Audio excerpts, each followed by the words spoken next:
Itong ginagawa po natin dito sa modernization program ay para po maging maganda ang ating kalikasan, ang ating pangangatawan at convenience, safety, lahat-lahat. Ito pong ginawa nating press conference ngayon ay hindi po ito dahil i-phase out ang PUB modernization program. Kaya lang napag-alaman namin na may move to suspend ang PUB modernization program. Kaya itong ginagawa natin ay para po malaman ng nangungulo sa atin, sa mga leader natin na kung gaano kaimportante itong PUB modernization program, paano po ito nakakaapekto sa bawat Pilipino araw-araw. So, dapat maintindihan natin kung ano ang kagandahan ng PUB modernization program. Hindi po ito pini-phase out. Ito po ay may plano lang isuspende na makakaapekto sa pang-araw-araw na buhay ng bawat Pilipino. So ito lang panawagan ko, suportahan po natin ang PUB modernization program para sa ikagaganda po ng sambayan ng Pilipinas. As to modernization program, actually yung implementation ng modernization program, hindi lang naman as to substitutionable units. Ang process kasi niyan, umpisa ng modernization program is consolidation of those individual transport operators. Halimbawa, para maintindihan ng lahat, yung isang ruta, maraming individual operators, right? So, ang ginagawa ng as to regulation, ang ginagawa is i-consolidate yan as to one operator forming cooperative or corporation. So, ang tawag dyan, transport service entity. So, makikita nyo, mayroon ng mga makita nyo, Tamadutco, Takatransco, yan mga cooperative or corporation na. Ang nangyayari dyan, they are starting complying the modernization program. Pero hindi ibig sabihin na automatic magsusubstitute sila. Kasi yung consolidation ay natatapos pa lang noong April 30. Yung consolidation kasi, one of the components lang yon. So before kayo mag-substitute, kailangan i-comply nyo muna yung ibang components like consolidation at saka LPTRP para sunod-sunod yun eh. Sunod-sunod. Yung last component is the total substitution of all those units. So dyan nyo na makikita na kumpleto na yung mga units after those other components. Yung total substitution kasi medyo last na yun. Ayan yung sinasabing components na yun na vehicle useful life. So, ang nangyayari dyan, yung iba, ang tingin nila, medyo mahina yung modernization kasi nga, kaunti pa lang yung nakikitang modernized units. Hindi ibig sabihin yun na hindi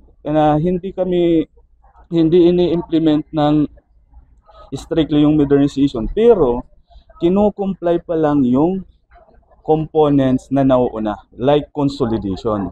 Which is, before substitution, kailangan may consolidation. In fact, one of our partners is the LGU. Ang rule ng LGU naman is local public transport route plan pag-formulate para sila mismo, they are in best position kasi to identify kung ano yung ruta yung kailangan ng additional units, anong ruta yung kailangan bawasan yung units para ma-decongested. Depende kasi yan yung units sa public demand eh. Compared to individual operators naman, ang nangyayari sa individual operators, hindi regulated eh. Bibiyahe ka ng ganon, bibiyahe ka lang ngayon, pag may pera ka na, stop ka na. So, pawawa yung riding public eh. Pero kung may fleet management in consolidated operators like cooperative or corporation, nare-regulate yan. 24 hours biyahe, walang stranded yan.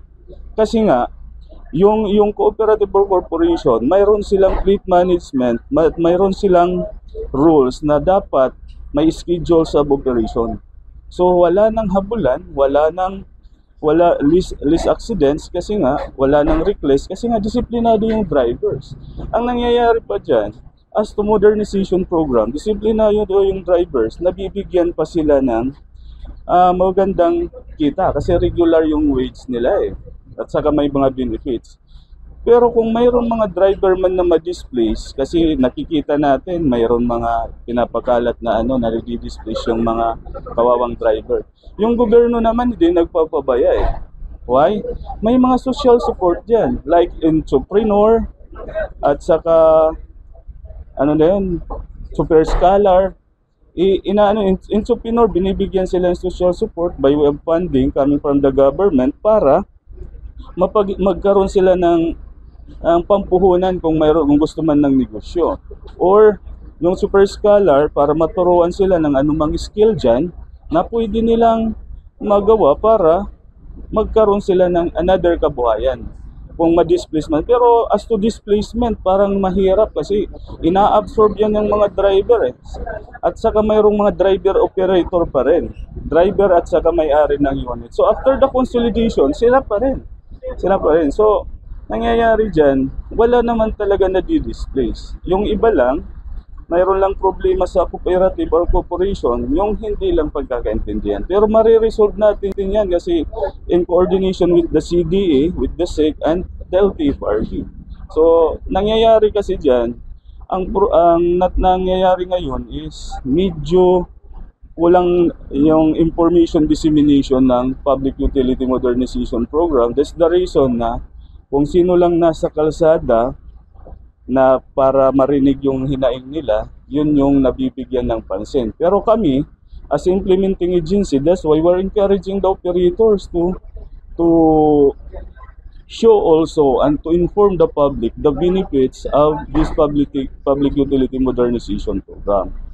Kaya nga, ang modernization program hindi lang naman pag-substitute to improve the regulation in transport system. Hindi lang na pag-substitute kasi ang mangyayari dyan, kung pag-substitute lang, walang cooperative or corporation, hindi pa rin mariregulate yung safety at convenience kasi maghahabulan pa yan sa kalsada.